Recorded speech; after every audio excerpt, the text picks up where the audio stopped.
Hello dear friends, welcome to Toss Academy. Okay, അപ്പോൾ നമ്മൾ ഇന്നത്തെ ക്ലാസ്സിൽ ഇംഗ്ലീഷ് ഗ്രാമറുമായിട്ട് ബന്ധപ്പെട്ട് കേറ്ററ്റ് ഇംഗ്ലീഷിന്റെ പ്രീവിയസ് ഇയറിൽ ചോദിച്ചിട്ടുള്ള ഇച്ചിരി ടഫ്നെസ് ഉള്ള ടൈപ്പ് ഓഫ് ക്വസ്റ്റ്യൻസും അതുമായിട്ട് ബന്ധപ്പെട്ട് നമുക്ക് പഠിച്ചിരിക്കേണ്ട കുറച്ച് കാര്യങ്ങളും ഒക്കെയാണ് ഡിസ്കസ് ചെയ്യാനായിട്ട് പോകുന്നത്. ഏകദേശം ഒരു 10-20 ദിവസത്തിനുള്ളിൽ നമ്മുടെ എക്സാം വരികയാണ് അല്ലേ. ഓക്കെ, അപ്പം നമുക്ക് നല്ല രീതിക്ക് പ്രിപ്പയർ ചെയ്ത് എക്സാമിന് അറ്റൻഡ് ചെയ്യാം. ഓക്കെ, അപ്പം നമുക്ക് ഡയറക്റ്റ് ആയിട്ട് ക്ലാസ്സുകളിലേക്ക് പോവാം.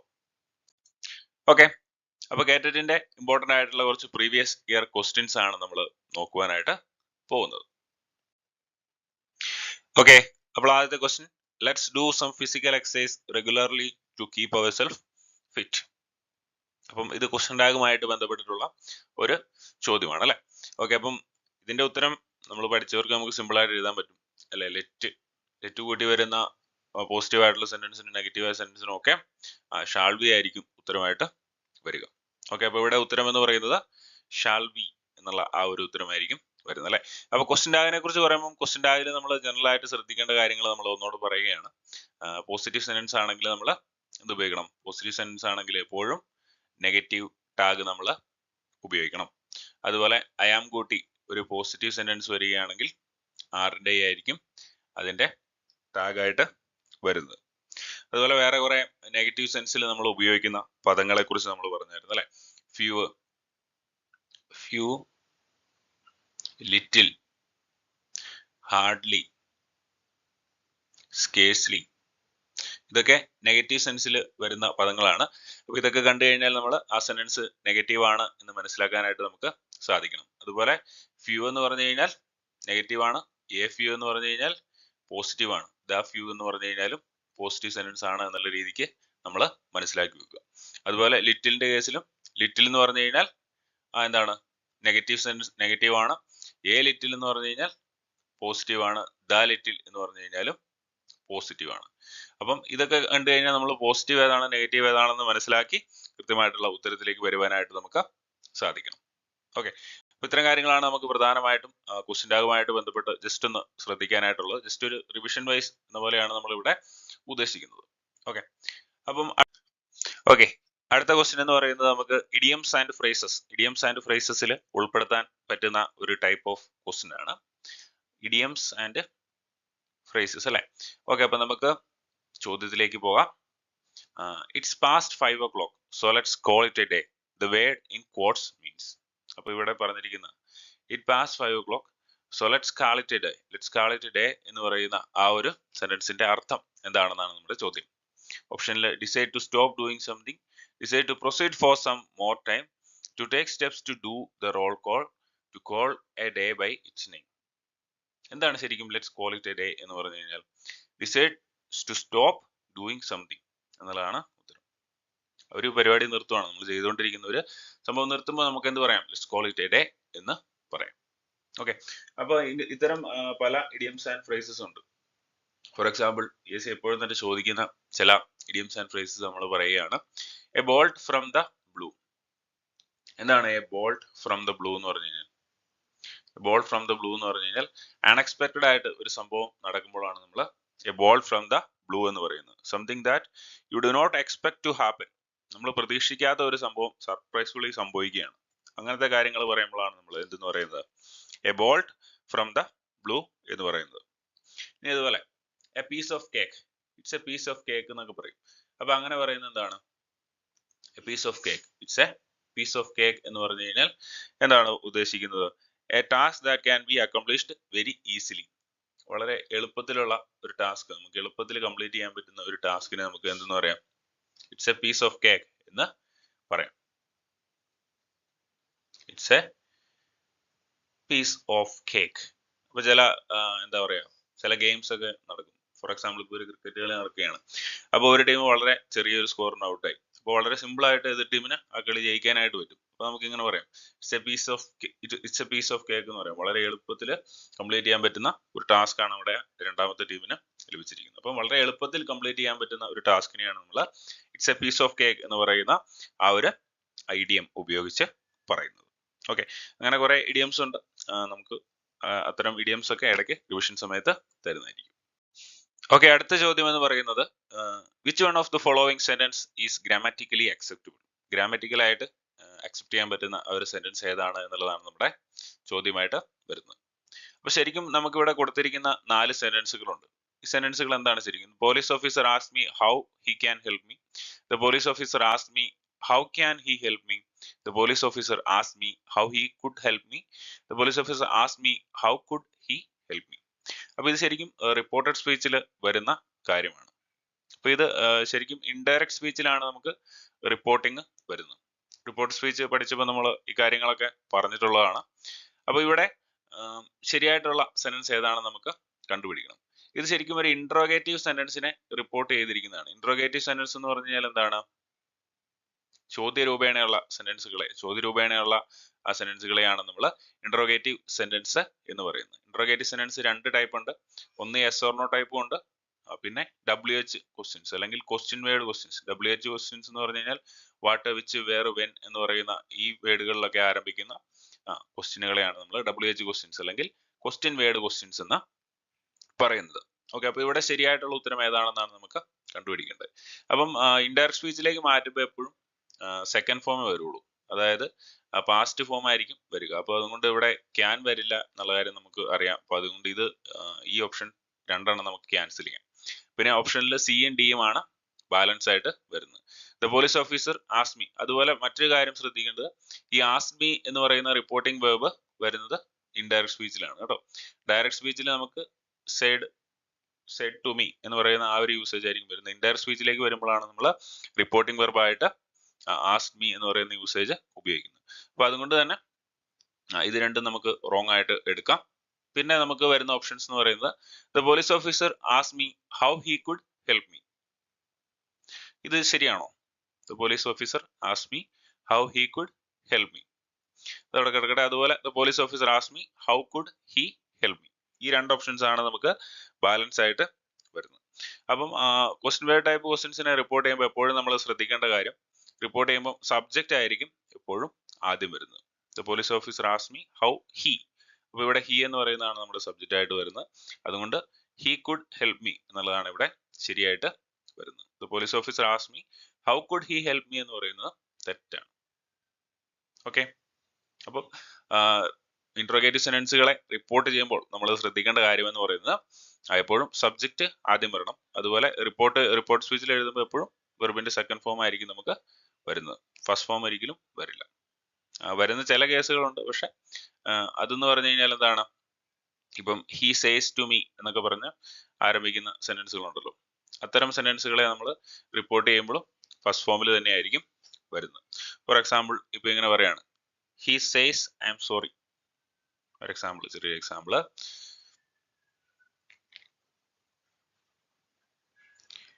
He says I am sorry എന്ന് പറയാണ്. ഇതിനെ നമ്മൾ റിപ്പോർട്ട് ചെയ്യുകയാണ് എങ്ങനെ എഴുതാം? He says that he is sorry. ഇവിടെ ടെൻസിൽ മാറ്റമൊന്നും വരുന്നില്ല, പ്രസന്റ് ടെൻസിൽ തന്നെയാണ് വരുന്നത്. അങ്ങനെ ഇവിടെ റിപ്പോർട്ടിംഗ് വെർബിൽ ഈ ഭാഗത്ത് നമുക്ക് സേസ് എന്ന് പറയുന്ന ആ ഒരു വേർഡ് സേസ്, വിൽ സേ ഒക്കെ വരികയാണെങ്കിൽ ടെൻസിൽ മാറ്റം ഉണ്ടാവില്ല. ബാക്കി എല്ലാ കേസിലും മാറ്റം ഉണ്ടാവും. അതിന്റെ ചേഞ്ച് എങ്ങനെയായിരുന്നു വരുന്നത് നമ്മൾ ജസ്റ്റ് ഒന്നുകൂടെ പറയാം. റിപ്പോർട്ട് സ്പീച്ചിൽ എങ്ങനെയായിരുന്നു ചേഞ്ചസ് വരുന്നത്? അപ്പം ഡയറക്റ്റ് സ്പീച്ചിലാണെങ്കിൽ വെർബിന്റെ ഫസ്റ്റ് ഫോം ആണ് വരുന്നതെങ്കിൽ അതെന്തായിട്ട് മാറും? വെർബിന്റെ ഫസ്റ്റ് ഫോം ആണ് വരുന്നതെങ്കിൽ V1 ഫോം V2 ആയിട്ട് മാറും. ഇനി ഈസാമാർ ആണ് വരുന്നെങ്കിലോ, ഈസാമാർ ഡയറക്റ്റ് സ്പീച്ചിൽ വന്നു കഴിഞ്ഞാൽ ഇൻഡയറക്റ്റ് സ്പീച്ചിലേക്ക് വരുമ്പോഴത്തേക്കും അത് വാസ് ഓർ വേർ ആയിട്ട് മാറും. ഇനി അടുത്ത കേസ് ഹാസ് ഓർ ഹാവ് എന്ന് കഴിഞ്ഞാൽ എന്തായിട്ട് മാറും? ഹാസ് ഓർ ഹാവ് ഇൻഡയറക്റ്റ് സ്പീച്ചിലേക്ക് വരുമ്പോഴത്തേക്കും അത് ഹാർഡ് ആയിട്ട് മാറും. അപ്പൊ അങ്ങനെയൊക്കെയാണ് ഇതില് മാറ്റങ്ങൾ സംഭവിക്കുന്നത് അല്ലെ. ഓക്കെ, അതുപോലെ ഇനി നമുക്ക് ബാക്കി വരുന്നത് എന്താണ്? Has been or have been. Has been or have been വരുമ്പോഴോ, has been or have been വരുമ്പോൾ അത് ഇൻഡയറക്റ്റ് സ്പീച്ചിലേക്ക് മാറുമ്പോഴത്തേക്കും ഹാർഡ് ബീൻ ആയിട്ട് മാറും. ഇനി പാസ്റ്റ് ടെൻസിലേക്ക് വരുമ്പോൾ വെർബിന്റെ സെക്കൻഡ് ഫോം വന്നു കഴിഞ്ഞാൽ V2 വന്നു കഴിഞ്ഞാൽ അത് ഹാർഡ് ആയിട്ട് മാറും. ഇനി അതുപോലെ ബാക്കിയുള്ള എന്താ, ഇനി നമുക്ക് വാസ് ഓർ വേർ ആണുള്ളത്. വാസ് ഓർ വേർ വന്നു കഴിഞ്ഞാൽ ഹാർഡ് ബീൻ ആയിട്ടും മാറും. ഇതാണ് നമ്മൾ പ്രധാനമായിട്ടും ശ്രദ്ധിക്കേണ്ട റൂൾ എന്ന് പറയുന്നത് റിപ്പോർട്ടിംഗ് സ്പീച്ചുമായിട്ട് ബന്ധപ്പെട്ട്. ഓക്കെ, അടുത്ത ചോദ്യം. She met by chance her close friend yesterday. The underlined words can be replaced by the phrase. അപ്പൊ ഇവിടെ വേറൊന്നുമില്ല, ഫ്രേസൽ വെർബുമായിട്ട് ബന്ധപ്പെട്ടിട്ടുള്ള ഒരു ചോദ്യമാണ്. അപ്പം she met by chance her close friend yesterday. Met by chance എന്ന് പറയുന്ന ഈ പദമാണ് ശരിക്കും അണ്ടർലൈൻ ചെയ്തിരിക്കുന്നത്. അപ്പൊ ഇതിന്റെ അർത്ഥം വരുന്ന ആ ഒരു ഫ്രേസൽ വെർബ് ഏതാണ് എന്നുള്ളതാണ് നമുക്ക് മനസ്സിലാക്കേണ്ടത്. Came across, put across, gave around, dropped in. 4 options ആണ് നമ്മൾ. കെയിം അക്രോസ് എന്ന് പറയുന്നതാണ് ശരിയായിട്ടുള്ള ഉത്തരം. കെയിം അക്രോസ് എന്ന് പറഞ്ഞാൽ എന്താണ്? കെയിം അക്രോസ് എന്ന് പറഞ്ഞാൽ മെറ്റ് ബൈ ചാൻസ്, അപ്രതീക്ഷിതമായിട്ട് നമ്മൾ ഒരാളെ കണ്ടുമുട്ടുകയൊക്കെ ചെയ്യുമ്പോഴാണ് നമ്മൾ കെയിം അക്രോസ് എന്ന് പറയുന്ന ആ ഒരു യൂസേജ് കൂടുതലായിട്ടും ഉപയോഗിക്കുന്നത്.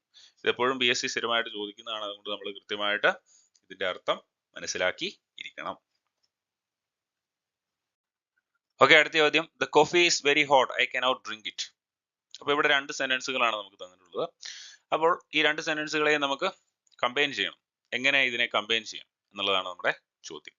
അപ്പൊ ഓപ്ഷനിൽ എന്തൊക്കെയാണുള്ളത്? The coffee is too hot so I cannot drink it. The coffee is too hot for me to drink. The coffee is too hot so that I cannot drink it. The coffee is too hot not to drink.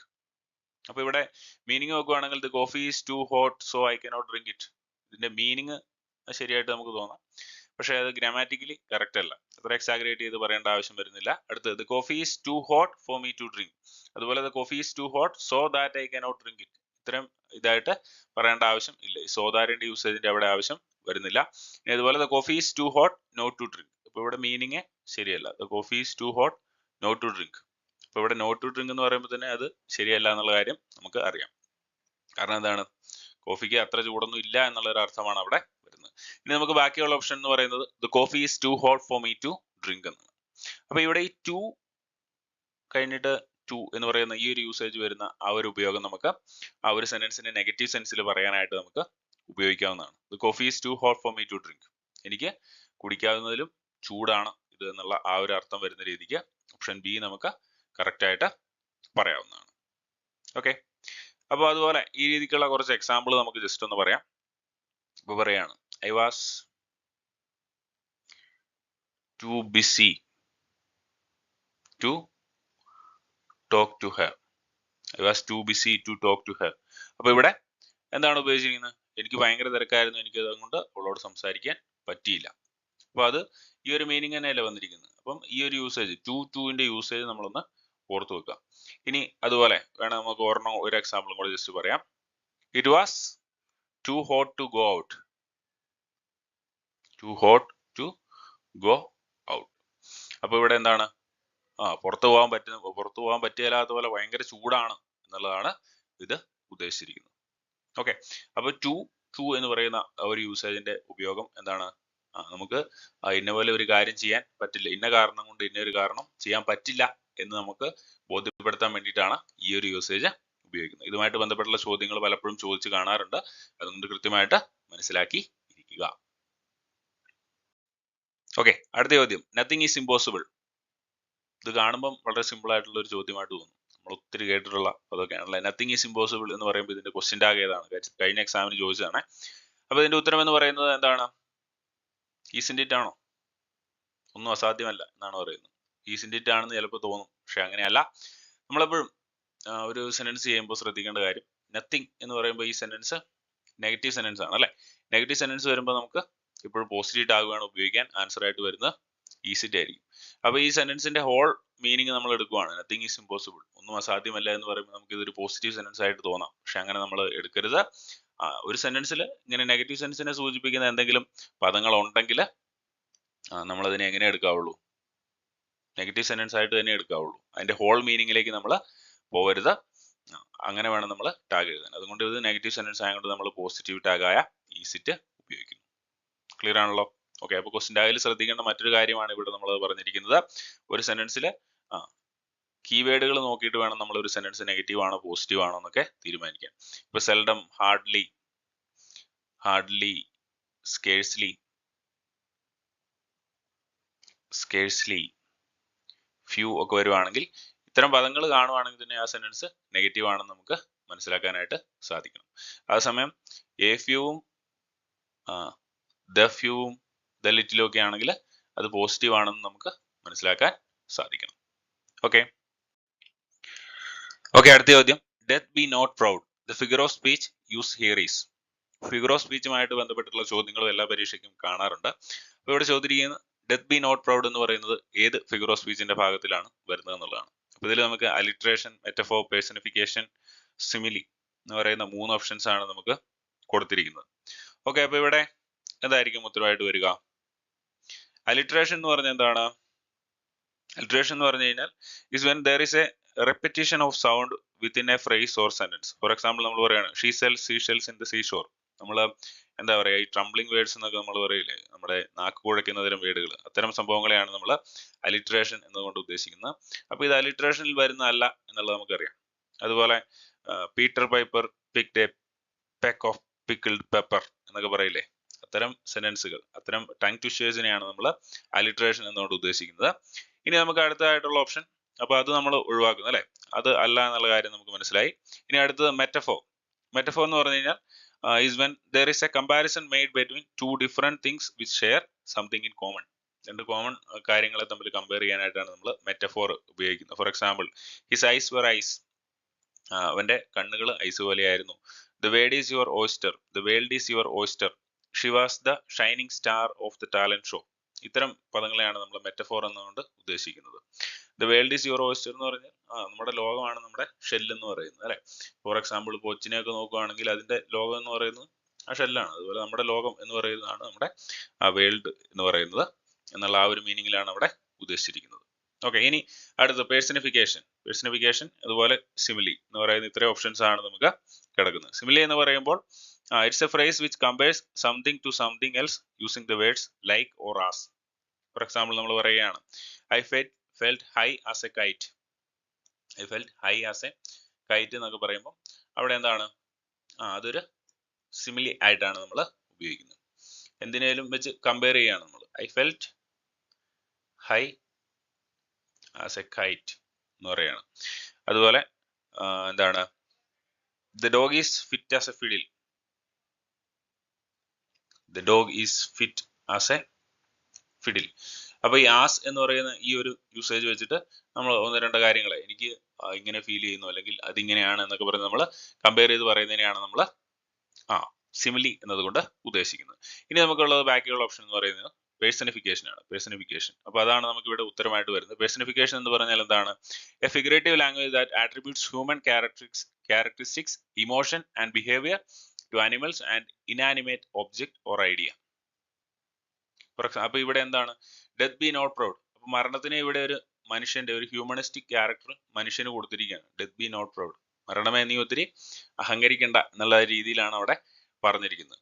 അപ്പൊ അവിടെ ഒരു personification എന്ന് പറയുന്ന ആ ഒരു figure of speech ആണ് ഇവിടെ ഉപയോഗിച്ചിരിക്കുന്നത്. So the answer is personification. ഇവിടെ നമുക്ക് അതിന്റെ കുറച്ച് എക്സാമ്പിൾ ആണ് കൊടുത്തിരിക്കുന്നത് പേഴ്സണിഫിക്കേഷന്റെ. Clumsy turtle enjoys the sun, death robbed her of the chance at happiness, you can hear the trees whisper in the dark, the stars danced in the midnight sky. അപ്പൊ ഇതിനെല്ലാം ഒരു മാനുഷികമായിട്ടുള്ള ഒരു ഹ്യൂമണിസ്റ്റിക് ക്യാരക്ടറിസ്റ്റിക് കൊടുത്തുകൊണ്ട് നമ്മൾ പറയുകയാണ്. അതിനെയാണ് നമ്മൾ പേഴ്സണിഫിക്കേഷൻ എന്നതുകൊണ്ട് ഉദ്ദേശിക്കുന്നത്. പേഴ്സണിഫിക്കേഷൻ എന്ന ഫിഗർ ഓഫ് സ്പീച്ച് കൊണ്ട് ഉദ്ദേശിക്കുന്നത്. ഓക്കെ, അടുത്ത question. If she had a proper vision. If ക്ലോസുമായിട്ട് ബന്ധപ്പെട്ടുള്ള ഒരു ചോദ്യമാണ് ഇഫ് ക്ലോസ്. ഇഫ് ക്ലോസിൽ നമുക്ക് അറിയാം ഇഫ് പ്ലസ് V1 വന്നു കഴിഞ്ഞാൽ എന്താണ് ഉപയോഗിക്കേണ്ടത്? വില്ല്, ഷാൾ, ക്യാൻ, മേ എന്ന് പറയുന്ന യൂസേജ് ആണ് ഉപയോഗിക്കേണ്ടത്. ഇഫ് പ്ലസ് V2 വന്നു കഴിഞ്ഞാൽ വുഡ്, ഷുഡ്, കുഡ് ഇതൊക്കെ യൂസ് ചെയ്ത് നമുക്ക് എഴുതാം.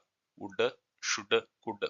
ഇനി അടുത്ത് ഇഫ് പ്ലസ് ഹാർഡ് V3 വന്നു കഴിഞ്ഞാലോ, ഹാർഡ് V3 വന്നു കഴിഞ്ഞാൽ would have, should have, might have എന്ന് പറയുന്ന യൂസേജ് ഒക്കെ ഉപയോഗിച്ച് നമുക്ക് ഇതാണ് would have plus V3, should have plus V3, might have plus V3 ഒക്കെ നമുക്ക് ഉപയോഗിക്കാം. അപ്പൊ ഇവിടെ ചോദ്യത്തിലേക്ക് നമുക്ക് ഇനി തിരിച്ചു വരാം. If she had a proper vision എന്ന് പറയുമ്പോൾ ഇവിടെ ഇഫ് പ്ലസ് V1 ആണോ, ഇഫ് പ്ലസ് V2 ആണോ, ഇഫ് പ്ലസ് ഹാർഡ് V3 ആണോ വന്നിരിക്കുന്നത് എന്ന് നമുക്ക് മനസ്സിലാക്കാൻ സാധിക്കണം. അപ്പൊ ഇവിടെ ഇഫ് ഷി ഹാഡ്, ഇവിടെ ഹാർഡ് വന്നിട്ടുണ്ട്. ഹാർഡിന് ശേഷം വെർബിന്റെ മൂന്നാമത്തെ ഫോം വന്നിട്ടുണ്ടോ? പ്രോപ്പർ വിഷൻ എന്ന് പറയുന്ന ഒരു വെർബിന്റെ മൂന്നാമത്തെ ഫോം ആണോ? അല്ല. അപ്പൊ ഇവിടെ നമ്മൾ മനസ്സിലാക്കേണ്ട കാര്യം ഈ ഹാർഡ് എന്ന് പറയുന്നത് വെർബിന്റെ സെക്കൻഡ് ഫോം ആണ്. ഇഫ് പ്ലസ് V2 ഫോം ആണ് ഈ ചോദ്യത്തിൽ വന്നിരിക്കുന്നത്. ഇഫ് പ്ലസ് V2 വന്നു കഴിഞ്ഞാൽ നമ്മൾ എന്താ ഉപയോഗിക്കേണ്ടത്? വുഡ്, ഷുഡ്, മൈറ്റ് ഇതൊക്കെ ഈ യൂസേജ് ആയിരിക്കണം നമ്മൾ എഴുതേണ്ടത്. അപ്പൊ നമ്മൾ കൂടുതൽ ഒന്നിലേക്കും പോകണ്ട. ആദ്യത്തെ നോക്കുക, ഷീ വുഡ് ഹാവ് വരാൻ പാടില്ല, തെറ്റാണ്. അടുത്ത് ഷീ വിൽ ഹാവ് വരാൻ പാടില്ല, തെറ്റാണ്. ഇനി അടുത്ത് ഷീ വില്ലും വരാൻ പാടില്ല. അപ്പൊ ഇവിടെ ഉത്തരം എന്ന് പറയുന്നത് സി ആണ്.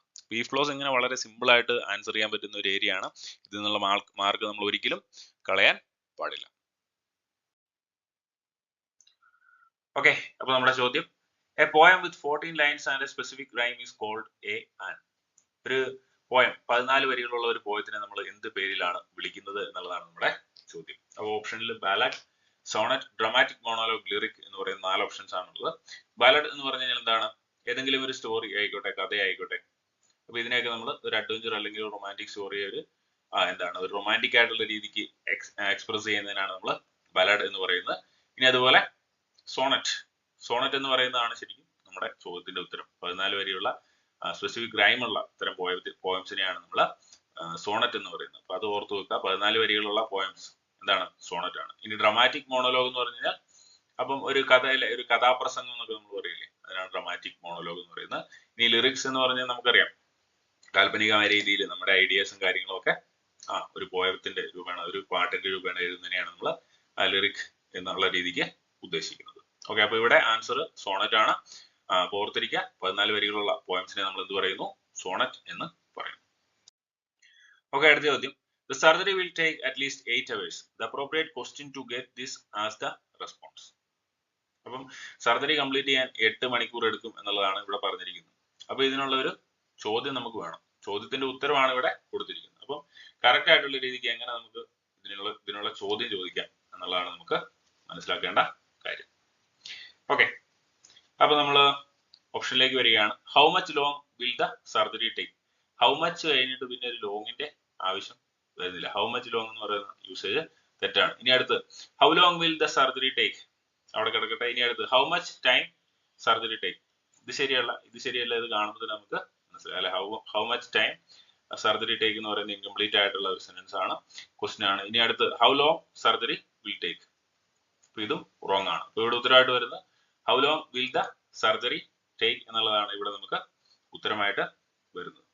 അപ്പൊ ഇത്തരം കാര്യങ്ങൾ, ഈ ഹൗ ലോങ്ങിന്റെ യൂസേജ് നമുക്ക് പല രീതിക്ക് ഉപയോഗിക്കാം. അപ്പൊ നമ്മൾ സാധാരണ സംസാരിക്കുമ്പോഴാണെങ്കിലും അതിപ്പം എന്താണ് നമുക്കിതിനെ പാസ്റ്റിലും ഫ്യൂച്ചറിലും പ്രസന്റിലും ഒക്കെ ചോദിക്കാനായിട്ട് പറ്റും.